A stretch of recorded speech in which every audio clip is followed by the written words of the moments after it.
O Ministério Público da Catalunha anunciou que recorrerá ao Supremo Tribunal da Espanha contra a decisão que absolveu o ex-jogador Daniel Alves da condenação de agressão sexual. Em fevereiro de 2024, Alves havia sido condenado a 4 anos e 6 meses de prisão por supostamente agredir sexualmente uma jovem em uma boate de Barcelona em dezembro de 2022. Quem vai contar essa história pra gente é a Daiane Oliveira, aqui no Plantão do Meteoro.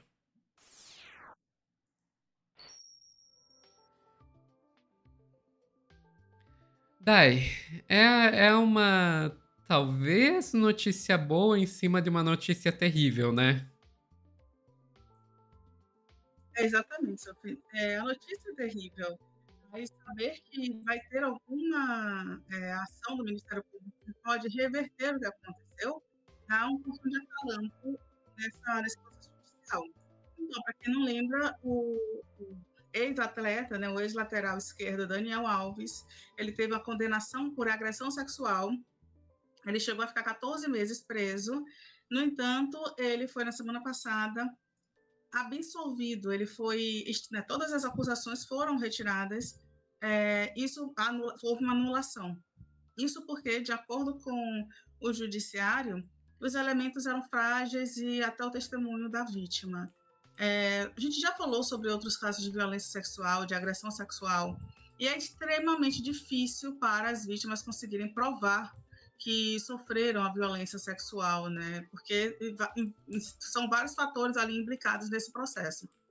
E dito isso, Sofia, eu vou te pedir para trazer a matéria que vai justamente falar sobre essa decisão do Ministério Público de não cruzar os braços, não aceitar essa decisão que foi feita agora, foi feita recentemente, de absolvição da anulação, né, dessa condenação do Daniel Alves, por gentileza. O Ministério Público da Espanha anunciou nesta quarta-feira que vai recorrer ao Supremo Tribunal contra a sentença de uma corte de apelação que anulou a condenação de prisão por estupro do ex-jogador brasileiro Daniel Alves. O MP da Comunidade Autônoma da Catalunha anunciou a intenção de apresentar recurso de cassação contra a sentença do Tribunal de Apelação. A Corte de Apelações anulou na semana passada a condenação de 4 anos e 6 meses de prisão por estupro de uma mulher em 2022, que a Audiência Provincial de Barcelona tinha determinado contra Alves no ano passado. A pena foi anulada depois que magistrados encontraram insuficiências probatórias na decisão e por considerarem que o testemunho da denunciante não era confiável. Além disso, foi rejeitado o recurso apresentado contra a primeira sentença pelo Ministério Público, que tinha solicitado uma pena de 9 anos de prisão para o ex-atleta e da acusação particular, que pedia 12 anos. Os fatos ocorreram no banheiro da área reservada de uma casa noturna de Barcelona na madrugada de 31 de dezembro de 2022, onde a denunciante afirmou que o ex-jogador brasileiro a havia forçado a manter relações sexuais. Alves, que mudou de versão várias vezes, alega que foram consentidas. Com a decisão, os 4 magistrados de apelação absolveram o ex-jogador do Barcelona, que estava em liberdade condicional há 1 ano, depois de passar 14 meses na prisão, e anularam as medidas cautelares. A decisão foi muito criticada por setores feministas, assim como por vários ministros do governo de esquerda de Pedro Sánchez.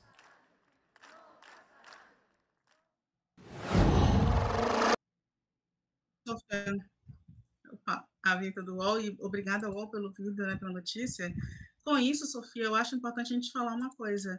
Daniel Alves, ele mudou de versão 5 vezes durante o depoimento, e me desculpa, não sou a pessoa que vai dizer que se ele é culpado ou não, realmente é o judiciário que tem que fazer isso, até por uma segurança jurídica, né, que a gente precisa ter, né, Sofia, mas quem muda de depoimento 5 vezes é uma pessoa que, de fato, ela lembrava de tudo e ela estava alinhada ali com a realidade, com a verdade, é algo para se questionar. Sabe por quê? Porque o Daniel Alves, a primeira versão dele, né, quando ele foi logo, né, quando surgiu a denúncia de agressão sexual, ele disse que não tinha, nada tinha acontecido. Depois ele já mudou uma versão dizendo que sim, ele entrou no banheiro e que tinha praticado, porque a vítima reconheceu uma tatuagem, né, que o Daniel Alves possui numa parte muito próxima ali, uma parte que de fato ele precisava estar sem roupa para que ela pudesse ver. E aí ele disse que não conhecia a vítima, depois ele mudou o depoimento para afirmar que ele entrou no banheiro com ela, mas que não tinha acontecido absolutamente nada. A terceira versão é que ele, já no outro depoimento, é que ele disse que aconteceu sim, que houve um sexo ali, foi o sexo oral, mas ele destacou que só foi apenas isso, que foi de forma consensual. A quarta versão, né, mais uma alteração, e isso, se eu não me engano, já foi depois que ele foi preso. Ele disse que quando ele foi confrontado pelas imagens, né, pelo tempo que se passou no banheiro, ele foi preso preventivamente, aí ele declarou que, de fato, aconteceu ali um ato com a moça, mas ainda mantendo a versão de consensual. E o último depoimento foi quando, de fato, ele confirmou que manteve relações com penetração, que aí já foi nesse último momento, quando a perícia já havia encontrado o sêmen do jogador na vítima. Sim, tinha sêmen, tinha uma mudança de 5 versões distintas. Ele alegou que mentiu porque ele é casado, né? Casado com a Joana Sainz. Inclusive, em geral, né, as pessoas precisam compreender que determinadas violências e o patriarcalismo, que o machismo, ele só consegue se perdurar na sociedade porque também encontra em algumas mulheres determinados apoios, e é importante a gente falar sobre isso.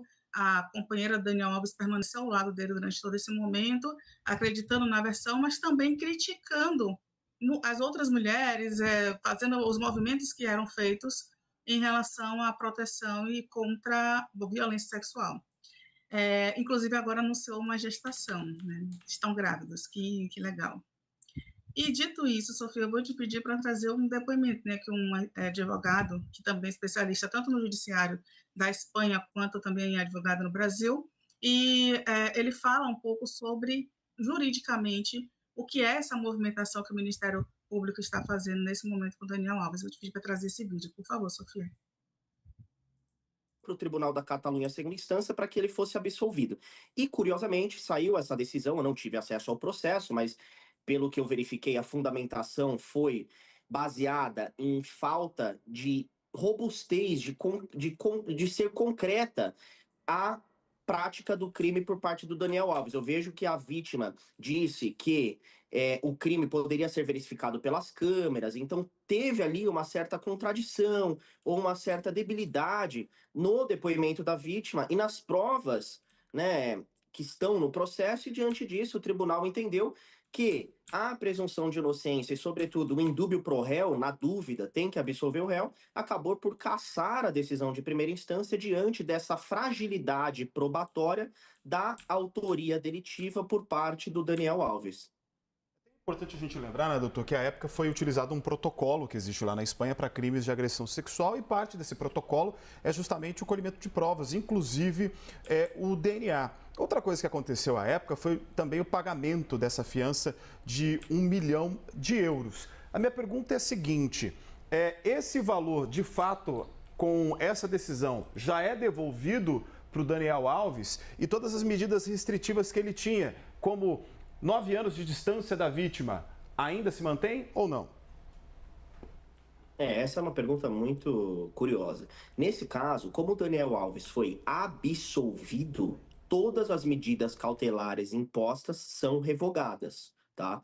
Então, entrega de passaporte, proibição de se ausentar, proibição da vítima, devolução da fiança, isso tudo deve ser concretizado diante da absolvição. Agora, deixa um parênteses: esse processo não transitou em julgado, então o Ministério Público pode recorrer para o Supremo, obviamente, se tiver matéria constitucional para isso, matérias também a âmbito de Tribunal Europeu, pode estar recorrendo para o Supremo, para a terceira instância da Justiça Espanhola, e depois, se tiver matéria também, pode recorrer para o Tribunal Europeu de Direitos Humanos. Então, eu vejo que, obviamente, uma absolvição pelo Tribunal da Catalunha tem peso, né, tem força, e acredito que isso será seguido, né? Agora, o processo não transitou em julgado e ainda cabe recurso para o Supremo e, se tiver matéria, para o Tribunal Europeu.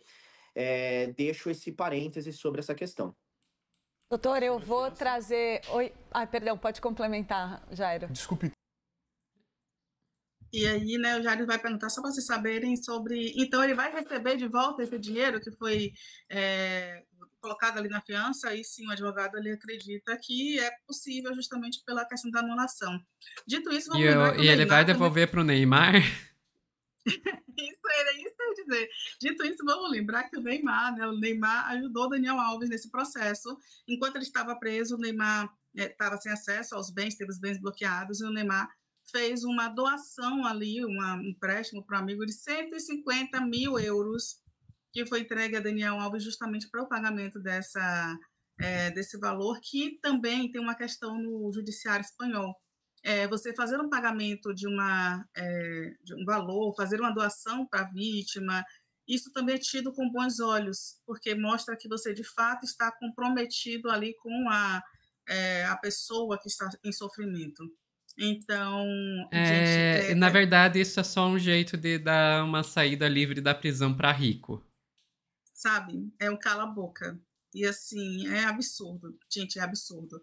Tanto que foi debatido sobre o tempo de prisão, né, Daniel Alves, a condenação de 9 anos, justamente porque teve uma redução em relação aos processos que foram feitos, aos acordos que foram feitos. Ou seja, se você tem dinheiro, basicamente você consegue fazer tudo. Dito isso, Sofia, eu vou te pedir só para trazer a matéria com a companheira Daniel Alves. Mais uma vez, eu vou falar sobre isso. Eu acho importante a gente se posicionar em determinados momentos. Eu não estou dizendo para ninguém separar, não estou dizendo que está tudo errado, não estou dizendo que o Daniel Alves é culpado, nada disso. Só estou dizendo que a gente tem aí ao lado do Daniel Alves também uma moça que em todo momento ela compactua com todas as falas, inclusive no depoimento para a justiça, ela falava de fato que o Daniel Alves estava bêbado, que ela também estava na boate, e quando ela saiu, ela deixou o Daniel lá, que ele estava visivelmente alcoolizado. Perdão, se eu não me engano, ela contou também que quando ele chegou em casa, ele estava muito alcoolizado, estava muito alterado. E essa questão, né, a utilização do álcool ali, ele estava alcoolizado, ele estava alterado, como se ele não fosse capaz de identificar seus atos, ou o álcool fosse algo que tivesse, né, tirado o Daniel Alves de si, enfim. E nesse momento, eles anunciaram a gestação. Vou pedir para descer um pouquinho, por favor, Sofia. Um casal muito bonito, um casal assim, né, que se manteve ali durante um certo tempo. Só o primeiro parágrafo para a gente lembrar que a esposa do jogador, a Joana Sanz, anunciou que está grávida na publicação nas redes sociais, com muitas fotos, com muito amor, com muito afeto, muito carinho, e informaram, né, que vão seguir nessa relação, que está tudo certo. E um detalhe, logo depois que o Daniel Alves saiu da prisão, quando ele já teve ali o processo, que ele já foi responder no regime semiaberto, ele foi visto dando uma festa dentro de casa, ele foi visto passeando em restaurantes, ele foi visto seguindo a vida dele. E aí, só para a gente finalizar, que a modelo, né, a companheira Daniel, comentou, né, sobre a decisão da justiça e disse que foi muito atacada, duramente atacada durante o momento que ele foi preso, mas às vezes é só um questionamento do tipo, poxa, moça, e se fosse com você, né? E é uma reflexão que fica para todo mundo. É isso, Sofia. A gente espera que o Ministério Público consiga, né, uma reversão desse caso. Vou só lembrar uma coisa: 5 mudanças de versões de fatos, sêmen encontrado na vítima, câmeras de segurança. Mas a câmera não mostrava, a moça disse que a câmera ia mostrar o que aconteceu. Não tinha câmera dentro do banheiro, mas tem câmera do lado de fora, que dava para registrar absolutamente tudo, né, toda a movimentação que aconteceu. Inclusive o momento em que ela sai totalmente transtornada. É isso. A gente tem aí um caso que é absurdo e que mostra que, às vezes, quem tem dinheiro também tem muito poder para reverter qualquer decisão nesse mundo. Não é só no país, é nesse mundo, nesse caso. Isso, capitalismo. Sofia. Capitalismo é isso, né? Capitalismo, a justiça é para os pobres, para os ricos não. Junta o capitalismo com o patriarcado, o resultado é esse, né? Além de tudo isso que você falou, Dai, também vale lembrar que tem laudo dos legistas dizendo que ela tem que ela tinha marcas no corpo que indicavam resistência, né? Que ela tentou resistir a algum tipo de violência. Então, aparentemente, tudo isso junto não é prova suficiente para condenar, né? E daí vem, in dubio pro réu. Ok, mas quanto dúbio aí? O que você precisa para conseguir provar, sabe? Que realmente aconteceu. Sabe, precisa ter a gravação do exato ato, mas ainda vão dizer. Não, vamos lembrar aqui um caso que acabou de acontecer aqui no Brasil, a gente não chegou a trazer no Sim. Meteoro, mas que tem a gravação da mulher sendo arrastada para dentro de um banheiro de um posto de gasolina inativado, em que ela fala não, a gravação pegou ela falando não 11 vezes, e o cara teve a cara de pau de chegar para a polícia e dizer não, ela estava fazendo charme. Então é capaz de se até se você tiver a gravação do ato em si, se tivesse uma porcaria de uma câmera dentro do banheiro, o cara ainda levantar a dúvida suficiente para que o tribunal diga que não tem prova suficiente, de que não, quem sabe ela não estava só fazendo charme. Parece que nunca tem prova suficiente para esses tribunais. É isso, é a justiça burguesa, como diz o pessoal aqui, tá certo, mas burguesa e patriarcal. Sofia, se você me permite uma coisa, nesse caso, né, que a vítima disse não 11 vezes, mesmo com vida, mesmo com essa comprovação, ela gritando não diversas vezes, a justiça negou a prisão do acusado. Ele está solto, sabe? Isso é chocante. Aconteceu agora, o nome do acusado é Natan de Siqueira Menezes, e a vítima e o suspeito se conheceram em uma casa de shows no dia 23 de fevereiro, quando aconteceu essa violência. É só bom também pontuar exatamente isso. O judiciário disse não à prisão de uma pessoa que tem um vídeo comprovando que houve uma violência, porque se você diz não 11 vezes e está gravado isso, como é que isso não é violência? Difícil, muito difícil ser mulher, muito difícil estar nesse mundo patriarcado, com o machismo, com as violências diárias e constantes. E só uma coisa, Sofia, Salvador anunciou que vai ter um vagão para mulheres. Aí eu comemorei essa notícia nas redes sociais e aí teve uma pessoa que resolveu fazer uma pergunta que foi o seguinte: mas para que isso? Sabe? Para que isso? Para que ter um vagão só para mulheres? Como se a gente não tivesse o medo de sair às ruas, como se a gente não tivesse as violências constantes, diárias, os abusos em qualquer lugar. Inclusive, a gente não consegue pegar um metrô com segurança. E só pensem sobre isso, só pensem em que local a gente está. Pois é, agora vou levantar a polêmica aqui, Dai. Quanto tempo até rolar o primeiro caso de transfobia nesse vagão só para mulheres? Muito, né? Também tem isso. Transfobia tanto no vagão quanto no banheiro. Também tem isso. Difícil, Sofia, difícil. Enfim, ficamos por aqui, Dai? Ficamos, Sofia. Pessoal que está assistindo ao vivo, não saiam daí que logo logo a gente já está voltando com mais notícias no Plantão do Meteoro.